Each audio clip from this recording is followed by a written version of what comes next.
kids have a sense of humor too, so. You think that's important? I think that's very important. And actually, we had another kid who didn't have a sense of humor. We threw him out.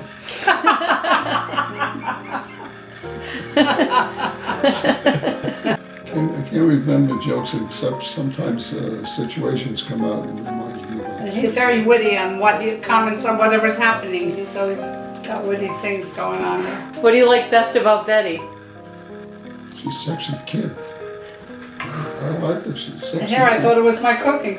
I survived the cooking, you know. Look at her though, she's so coordinated. Yeah, you may not survive her cooking now. I know, Betty, you always look so good. You're always coordinated. You must have 3,000 outfits in your closet. I do, I'm sure I do. I'm sure I do. She always says she goes shopping in the closet. So what do you like best about Lou? He's a very warm-hearted person. He's got a lot of sympathy and takes good care of me.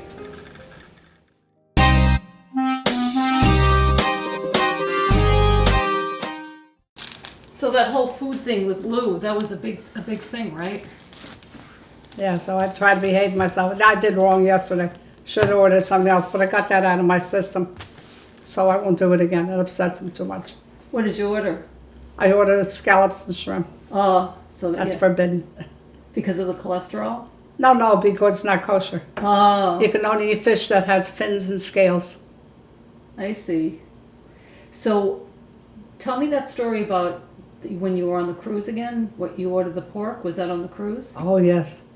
I thought that was the end of our relationship. That was the end of that. But he forgave me for my transgressions. I think probably that's one reason he would never want to get married, because I don't see eye to eye with him on food.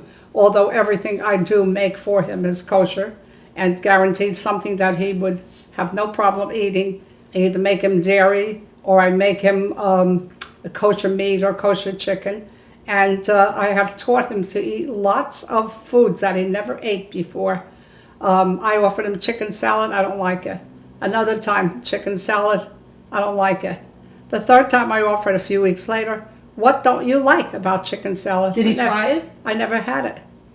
Surprised. He had chicken salad and he liked it just as much as he liked tuna salad. As long as I made it with kosher chicken, there was no problem. So, and I have taught him to eat lots of things. I make a wonderful 3-bean chili that has lots of protein in it, has no meat or chicken at all. Very tasty. He's learned to like that. He looks forward to that. And I do make him other dishes that he likes that don't compromise his kashrut rules. Yeah. If there's anything that we differ on, it's the food. We just about agree about almost about anything, but the food is a problem. So I'm a pretty much observant guy, and I keep kosher. And Betty, even though she eats just about anything, she eats all kinds of foods, and she doesn't feel constrained by the kosher laws. And so when I go out, the first time I went out with her, and she started ordering, I forgot what it was, I think she ordered shrimp or something like that. And I asked her, please don't order that. I don't like paying for non-kosher food, food. Well, anyway, she was very much disturbed. She was, and it was just a bone of contention between us. But You kind of gave her an ultimatum, didn't you? Well, I don't give ultimatums. Listen, I was in no position to have an ultimatum because I liked her, and I wasn't going to dump her just for that. He came in one day with blood in his eye and he said, "What's more important to you, food or me?" So that's okay with you now? It's not okay, but I just look away, and it's just something that I don't make a bone, think about it, but I'm not happy about it, but that's it. That's the one. But she doesn't do it that often, right? No, she doesn't do it that often, but she doesn't. She says, "It's okay if I order this?" I said, "If you want to, okay to order it, But she knows how I feel about it, but it doesn't seem to bother her too much. So.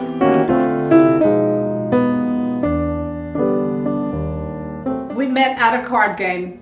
He was taking bridge in one facility, and I was taking bridge lessons in another facility. And I met friends at a dance and told them about that. And I said, if you know of a beginner group, call me. I'd like to practice. They called me a few days later, and they gave me Lou's number. I had never met him, but he was personable. We played in my house, and it was after 5 o'clock. And I said to my lady friend, don't tell me you have to go home now and cook dinner. Oh no, she said, we eat in this restaurant, that restaurant, so forth. Lou says, I'm going to Sweet Tomatoes, want to come? A free meal, sure. So I went. When you tell Betty you're going to take him out to eat, that's close to a heart. You're in. And we started talking, and we found we had a lot in common. He has 3 sons, I have 3 sons. He speaks Yiddish as fluently as I do, which was my mother tongue, and it would pain me if I had to spend the rest of my life unable to speak it. We had a lot of things in common. And, she had 3 sons, and I had 3 sons. And she liked to talk Yiddish, and I could talk Yiddish. We both have the same outlook on money, on fun, on how to spend it, on what and whatever. And I know I am not stingy, I'm very frugal, and I feel he is the same way. With me, he's been quite generous. He knows what pleases me, he'll buy me flowers, and he does other things, and it just seemed to have worked out fine. And I think one of the things that helps is the fact that we do not live together. We live about 3 miles apart, and that gives him the liberty to do what he wants during the day, and I do the activities I want during the day. But we get together either late afternoon or just before dinner. We always eat together. Either I cook or we go out to eat, but we spend dinner and the evenings together. And I think by being considerate of one another, it has turned into a very wonderful, treasured relationship. I met Betty about almost 10 years ago, and we were both going to different bridge classes. And Betty wanted to improve her bridge, so she was looking for a partner for bridge. And a friend of ours told me about it, and since I had nothing better to do, I decided to come and be Betty's bridge partner. And Betty mentioned something, and she said, you know, there's a dance tonight at the Jewish Center, and I don't want to go alone. I'm very far from being Fred Astaire. In fact, I don't know very much about dancing, but I decided to volunteer. And when I met Lou, he invited me to dance the next night. There was one we used to go to every Tuesday night. And I said, all right, I'll go as long as I pay my own way. I don't want people to think you took me. So I went and I met him, and much to my amazement, he did not know how to dance. He didn't know his right foot from his left. I was stunned. Here I was stuck with this beginner. Well, I started teaching him the basic and the foxtrot, the count and the basic, and then later the basic and the rumba and the basic and this one and that. And I showed him some of the arm movements, and he was very good. He was a good student. He didn't mind my correcting him or teaching him. And he's gotten to the point where I noticed that he enjoys the music too. We still go dancing. We went Saturday night, and he still enjoys the dancing. And I do mostly the slow ones because of more recent physical limitations. But I notice when the fast music comes on, his shoulders are wiggling and he's moving.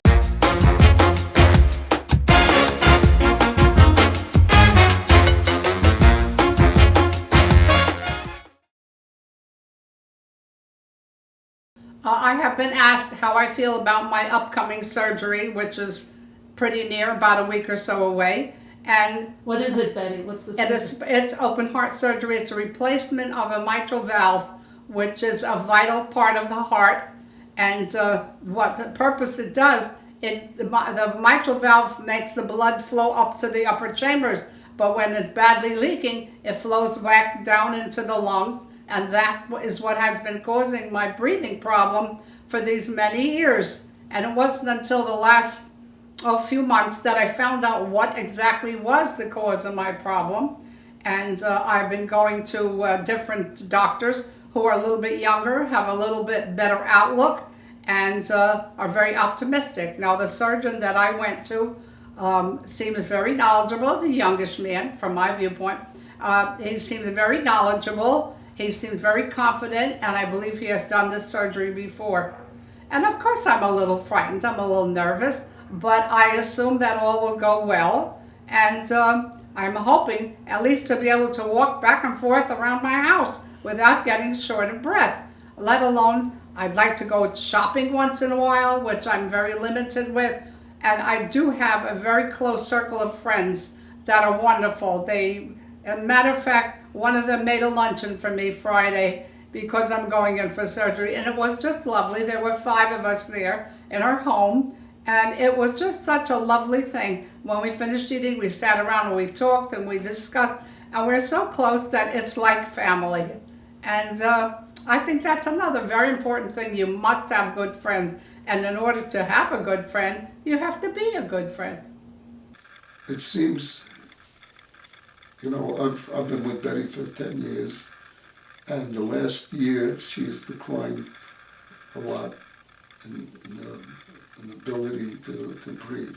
Her famous saying is, I can walk and I can breathe, but I can't do both at the same time. That's Betty's famous saying. And so things have gotten worse, and it seems like we've come to a point where there's not much of an alternative. The alternative is getting worse and worse until there's nothing left. So Betty wants to take the chance.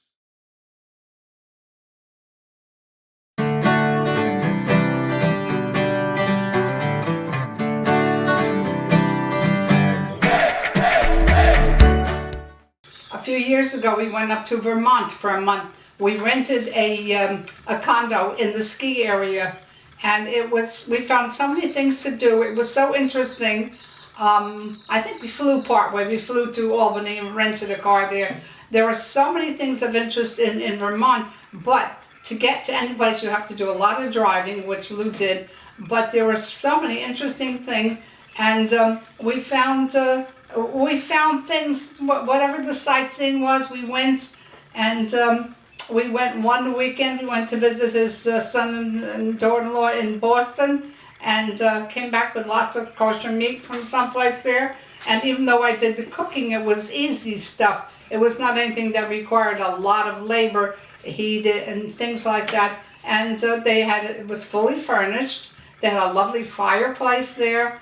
And it was really nice. We walk around, we drive, we go different places, and it was really a great trip. Yeah, her favorite expression is, see, I'm the driver and she's the navigator.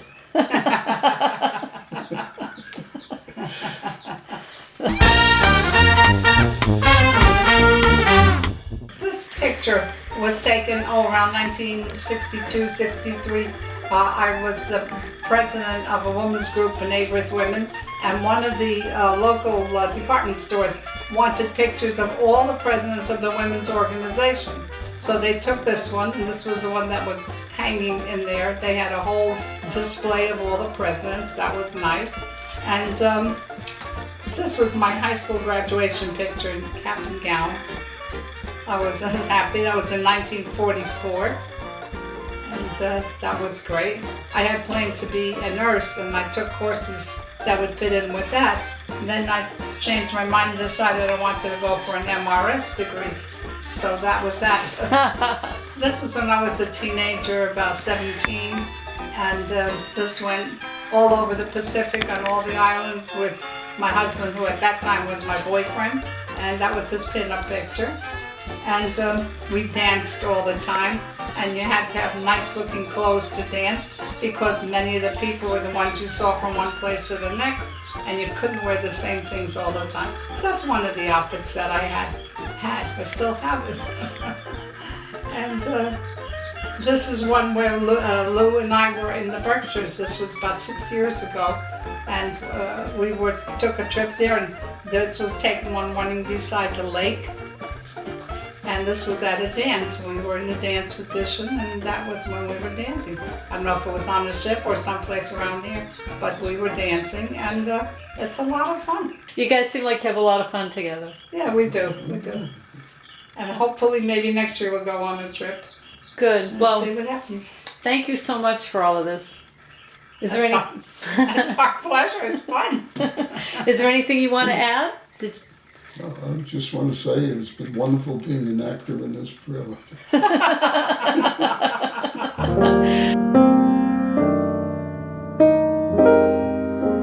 We are very, very, very dear to each other. We're very much in love. You think old people can't fall in love? They do.